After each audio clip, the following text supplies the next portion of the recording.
आप सभी भक्तजनों की चरण धूलि को ये दास अनिरुद्ध प्रणाम करता हुआ आप सभी के चरणों की रज की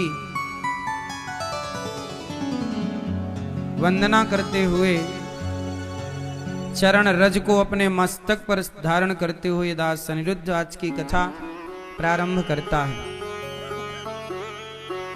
जो लोग महातीर्थ कुंभ नहीं आए, कोई बात नहीं, जो नहीं आए, तो जो लोग इस कुंभ में आए हैं, आए हुए भक्तों का जो जो घर बैठे दर्शन कर लेगा, तो दर्शन उन भक्तों का कर लेने से जो कुंभ नहा कर आए हैं, तो उन्हें भी घर बैठे केवल दर्शन करने से उनको भी कुंभ दरस परस का पुण्य मिल जाएगा।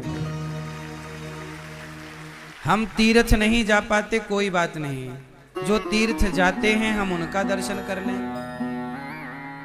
बात सही है। हम तीर्थ नहीं जा पा रहे हैं, जो गए हैं हम उनको प्रणाम करें, उनके प्रति श्रद्धा का भाव रखें। दासानुदासो भवितास्मि भूया, या तो भगवान के बन जाओ या तो भगवान के भक्त के बन जाओ, या तो भगवान की सेवा कर लो तो तुम्हारा उद्धार होगा, वरना भगवान की सेवा ना कर पाओ तो भगवान के भक्तों की सेवा कर लो। किसकी सेवा कर लो? या तो भगवान की या तो भगवान के भक्तों की। पर आप जितने लोग बैठे हैं आप सभी परम भक्त हैं और आप सभी भक्तों का दर्शन ये दास अनिरुद्ध करके कृतार्थ हो रहा है, पवित्र हो रहा है। आप सभी का दर्शन कल्याणकारी है। आप सभी भक्तों को बारंबार नमन, कोटि कोटि वंदन आप सभी को। कथा की गंगा में हमारे परीक्षित बनकर के श्री मान प्रसिद्ध नारायण दुबे जी, आपके पूज्य पिताजी श्री दूधनाथ दुबे जी, श्री प्रसिद्ध नारायण दुबे जी की धर्म पत्नी श्रीमती गीता दुबे जी, ग्राम ककरा दुबावल दुर्वासा ऋषि की पावन धरती से आप हैं और आप परीक्षित बन करके अपने पूर्वजों का कल्याण कर रहे हैं भागवत सुन करके। माघ का महीना है। माघ के इस माह से जैसे आपने मकर संक्रांति मनाई, उस दिन से सूर्य उत्तरायण हो जाते हैं। क्या हो जाते हैं? सूर्य भगवान उत्तरायण। अभी सूर्य भगवान क्या चल रहे हैं? उत्तरायण। सूर्य उत्तरायण जब होते हैं तब सारे शुभ कार्य प्रारंभ हो जाते हैं। यह देवताओं का दिन होता है। दीपावली के बाद जो बड़ी एकादशी आती है वह देव उठनी एकादशी कहलाती है। कौन सी एकादशी? देव उठनी का मतलब है कि देवताओं के 4 बज गए। देवताओं का दिन, हमारा जब 6 माह गुजरता है ना, तब देवताओं का एक दिन गुजरता है। हमारा जब 6 माह गुजरता है तो देवताओं की एक रात गुजरती है। जब हमारा 1 वर्ष गुजरता है तब देवताओं के 24 घंटे गुजरते हैं। बात सही है? तो देवताओं की रात होती है 6 महीने की, हमारे हिसाब से 6 महीना, उनकी तो 1 रात। तो अभी सूर्य जब दक्षिणायन होते हैं तो देवता सो जाते हैं। देव शयनी एकादशी आती है तो देवता शयन कर जाते हैं। फिर देव उठनी एकादशी आती है दीपावली के बाद कार्तिक में, तो देवता उठ जाते हैं। उठ जाना मतलब 4 बज गए ना, तो हम उठ जाते हैं 4 बजे, 4:30 बजे। तो देवताओं का भोर होता है 4 बजे सुबह। देवता उठ गए। अच्छा, उठ गए ना। अब जब देवता उठ गए तो नहाते धोते वो कहाँ नहाने आते हैं? संगम, यहीं प्रयाग। और जब प्रयाग आते हैं और उनका सूर्य भगवान का जल चढ़ाते का टाइम होता है, जब सुबह होती है तब यहाँ पर मकर संक्रांति आ जाती है। और जब देवता आते हैं तो हम दुनिया वालों को भी पता लग जाता है देवता आए हैं, तो हम लोग भी संगम की तरफ भाग भाग के संगम में डुबकी लगाते हैं। उसी को कहते हैं माघ मेला। क्या कहते हैं? माघ मेला। यहाँ माघ मेला हर वर्ष लगता है। इतना बड़ा मेला जो आप देख रहे हैं ना, ये हर साल लगता है, थोड़ा इससे छोटा। लेकिन ये 12 साल में जो एक बार कुंभ आता है ये विशेष है, वरना ऐसा माघ स्नान तो यहाँ हर वर्ष होता, हर वर्ष माघ आता है, मकर संक्रांति। तो देवताओं का दिन अब से स्टार्ट हो गया। देवताओं का क्या हो गया? दिन, सुबह हो गई। तो देवताओं की जब सुबह होती है तो क्या क्या होता है? देवताओं की जब सुबह होती है तो इसी 6 माह में जब तक देवताओं का दिन रहता है, इन्हीं 6 माह में बेटियों के विवाह का मुहूर्त होता है।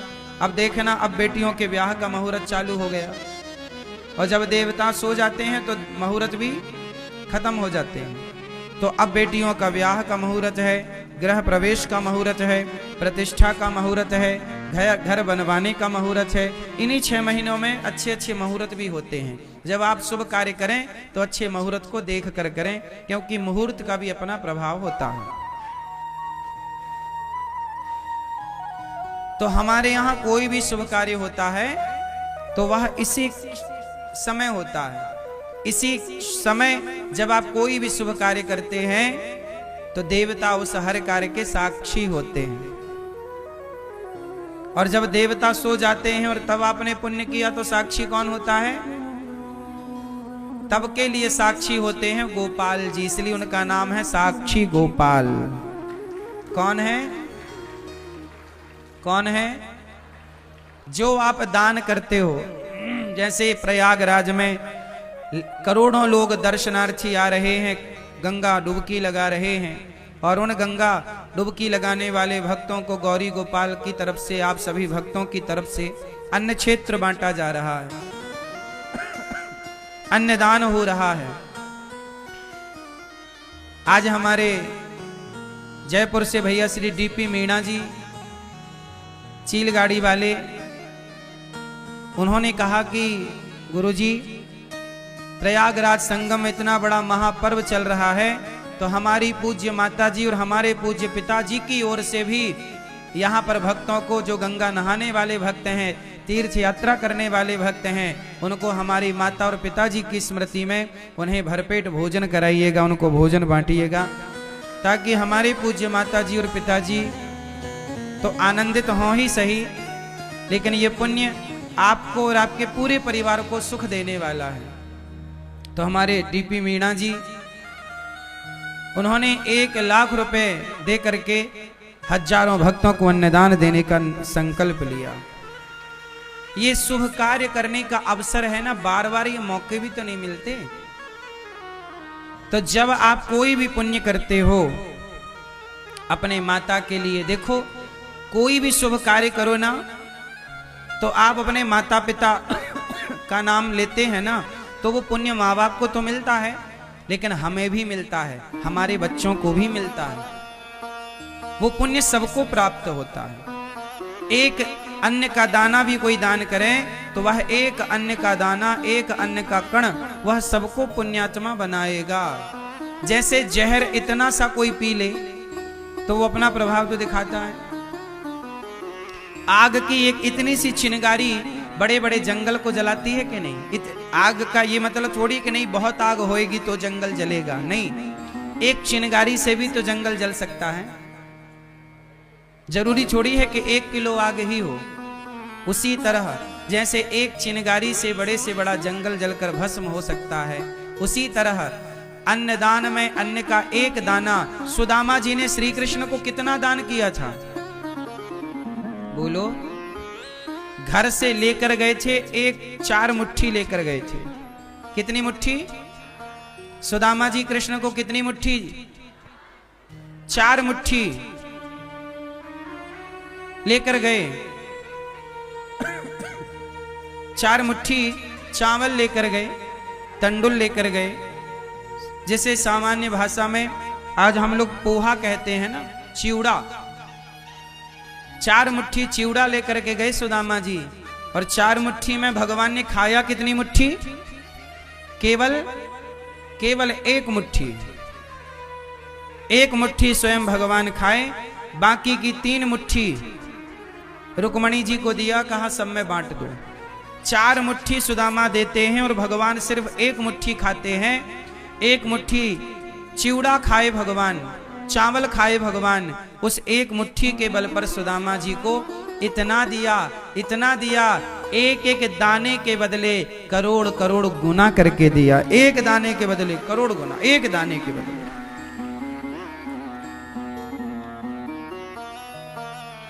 भगवान जब देते हैं ना, छप्पर फाड़ कर देते हैं। इसलिए कहता हूं कि सबसे दुनिया में उत्तम दान है अन्नदान। माघ का माह है, कुंभ का पावन पर्व है, गौरी गोपाल भगवान की अन्न क्षेत्र रसोई सेवा यहाँ चल रही है। अन्न क्षेत्र भक्तजन प्रसाद पा रहे हैं। आप भी अपने बच्चों के नाम से आप भी बंटवाएं और आप भी पुण्य के भागीदार बने। और एक बात और बताऊं कि जो भी आप पुण्य करते हो, यहाँ पर साक्षी कौन है? प्रयागराज में यदि कोई भी शुभ कार्य कर रहे हैं आप, उसका साक्षी कौन है? हाँ, यहाँ की साक्षी है गंगा मैया। यहाँ की साक्षी कौन है? यहाँ की साक्षी है गंगा मैया, यमुना मैया और सरस्वती मैया। और यदि गंगा मैया, यमुना मैया और सरस्वती मैया यदि ये साक्षी हैं, तो यहाँ धाम में किया गया पुण्य केवल यही साक्षी नहीं है। हमारे कृष्ण का एक नाम है साक्षी गोपाल। हर पुण्य की साक्षी भगवान स्वयं बनते हैं, सबूत गवाह। भैया मैंने देखा है कि इन्होंने पुण्य किया। आपका एक एक पुण्य का गवाह कौन बनेगा? भगवान का नाम क्या है? साक्षी। या तो देवता साक्षी हैं।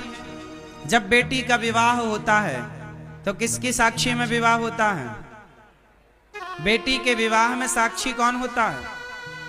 बोलो। बेटी के विवाह में अग्नि साक्षी होती है, अग्नि के फेरे होते हैं। ध्रुव तारा साक्षी होते हैं। कौन होते हैं? बोलो। मैया। कौन साक्षी होता है? ध्रुव तारा का दर्शन कराया जाता है। वेद साक्षी होते हैं, ब्राह्मण साक्षी होते हैं और समाज साक्षी होता है कि हाँ, हमने देखा है किसका विवाह इस आदमी से हुआ है, इस आदमी का इस स्त्री से। समाज भी तो साक्षी होता है ना विवाह में। बोलो हाँ, नहीं होता? जैसे किसी बेटी के विवाह में समाज साक्षी होता है, ऐसे ही जब आप कोई दान पुण्य धर्म करते हैं तो उसके साक्षी स्वयं भगवान श्री कृष्ण होते हैं। साक्षी स्वयं गंगा मैया होती हैं, साक्षी स्वयं देवता होते हैं। इसलिए दान करे धन ना घटे, जो सहाय रघुवीर। दान करने से कभी धन नहीं घटता।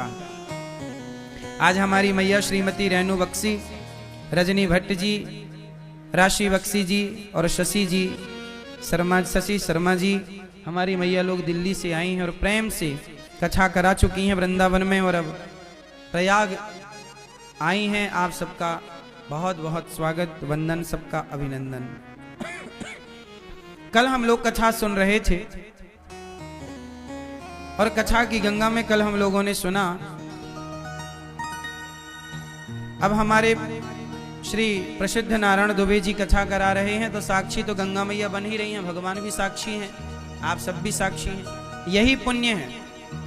आदमी पाप करता है ना, चुपके से करता है, लेकिन चुपके से भले कर लो, पर पाप के साक्षी भी भगवान है।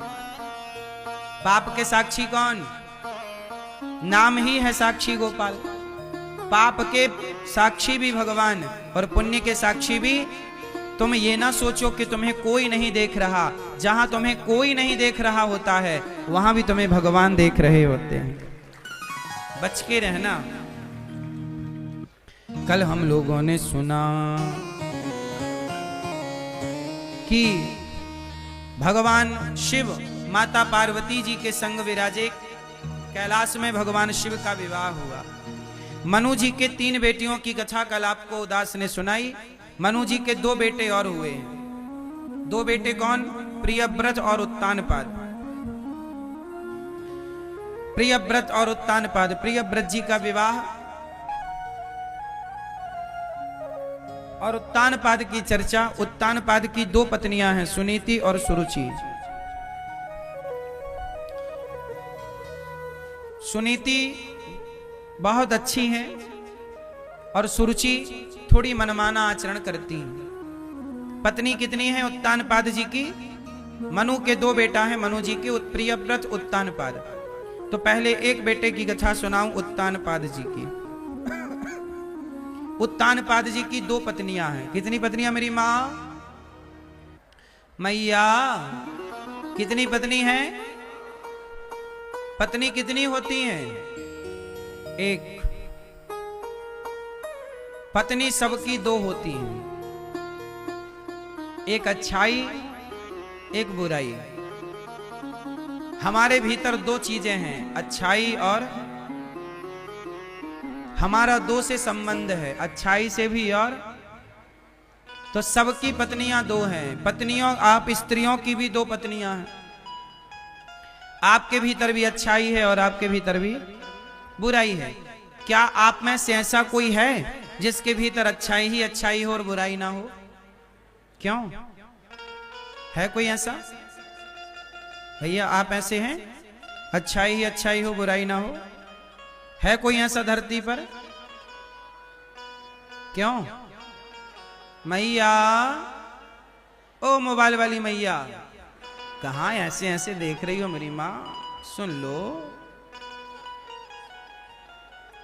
क्या इस संसार में ऐसा कोई है जिसके भीतर बुराई ना हो? उत्तानपाद की 2 पत्नियां हैं, अच्छाई और अच्छाई का नाम है सुनीति और बुराई का नाम है सुरुचि। हमारा मन या तो अच्छाई में लगता है या तो बुराई में, तीसरा तो ऑप्शन नहीं है। इसलिए कहता हूं, अच्छाई की बात सुनो, अच्छाई के साथ रहो और अच्छाई पर चलो। यदि बुराई पर चल पड़े तो समाज में तुम्हारा अपयश भी होता है, धन धान्य भी बर्बाद होता है, जीवन भी समाप्त हो जाता है। इसलिए हम सबको ये जान लेना चाहिए कि अच्छाई क्या है और बुराई क्या है। अच्छा बताओ, अच्छाई क्या है? ये भैया बताओ मूंछों वाले, अच्छाई क्या है? हैं?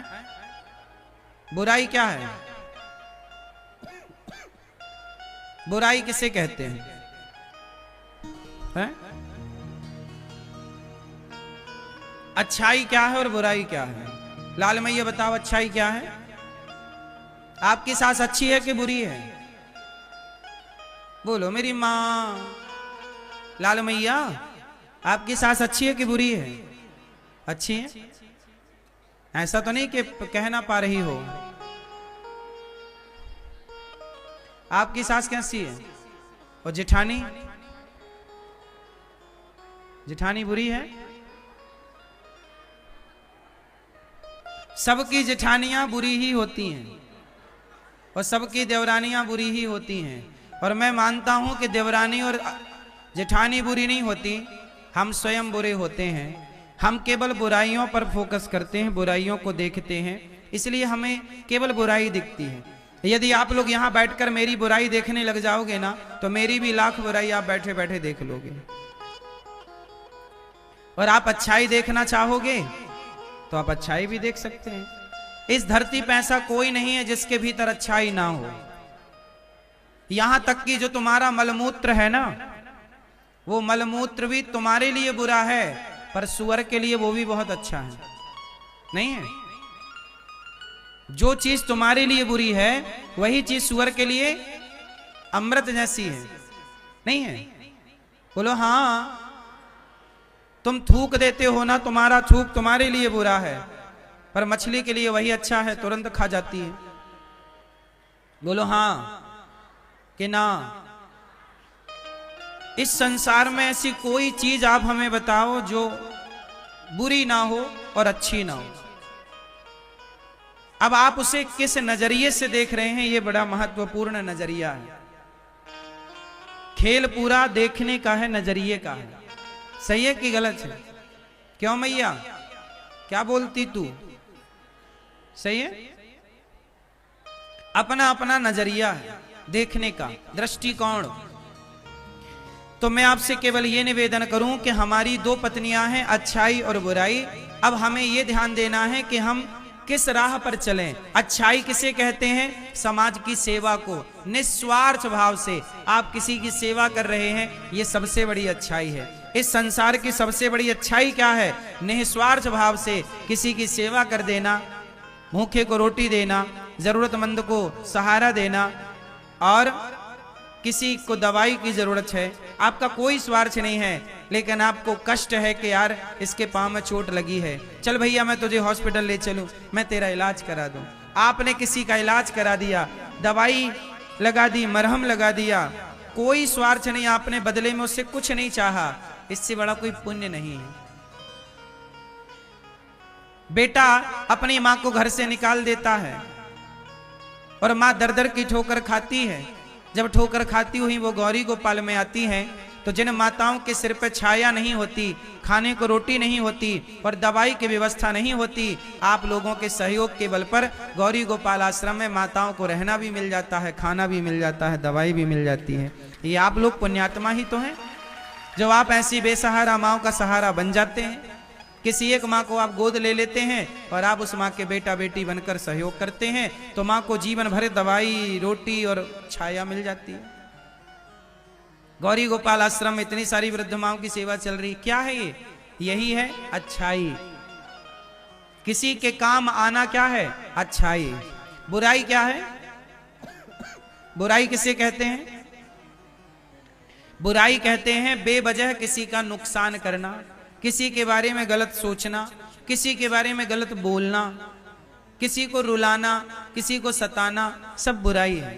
हमारे कारण कोशिश ये करो, भगवान से दिन रात प्रार्थना करो कि हे प्रभु, हे गंगा मैया, हे श्याम सुंदर, ऐसी कृपा करो कि हमारी वाणी से, हमारे मन से, हमारे शरीर से कभी किसी का दिल ना दुखे, हम केवल सबको खुशियां दे सकें। हमारे कारण आपके होंठों पे मुस्कान आ गई ना, इससे बड़ा कोई पुण्य नहीं है।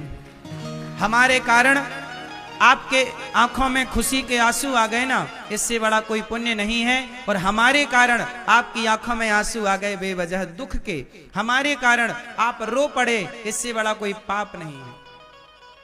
किसी को रुलाना बहुत बड़ा पाप है और किसी को हंसाना बहुत बड़ा पुण्य है। कोशिश करिए कि हम सबको हंसाएं, हम सबको प्रसन्न रखें, हमारी वजह से आपके होंठों पे मुस्कान आए, हमारी वजह से आपकी मुस्कान को छीना ना जाए, हमारी वजह से आपकी थाली पे रोटी आए, ये सबसे बड़ा पुण्य है। और हमारी वजह से आपकी थाली की रोटी छिन जाए, ये सबसे बड़ा, बोलो हाँ, हमारी वजह से किसी के सिर पर छाया मिल जाए, किसी को छाया मिल जाए, ये सबसे बड़ा पुण्य है। और हमारे और आपके कारण किसी के सिर की छाया समाप्त हो जाए, ये सबसे बड़ा पाप है।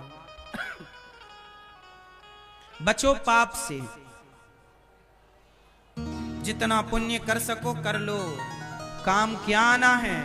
पुण्य काम आना है। पुण्य के नाम पर पाप करता गया, ना इधर का रहा ना उधर का रहा, वासनाओं में जी जी के मरता गया, ना इधर का रहा ना उधर का रहा।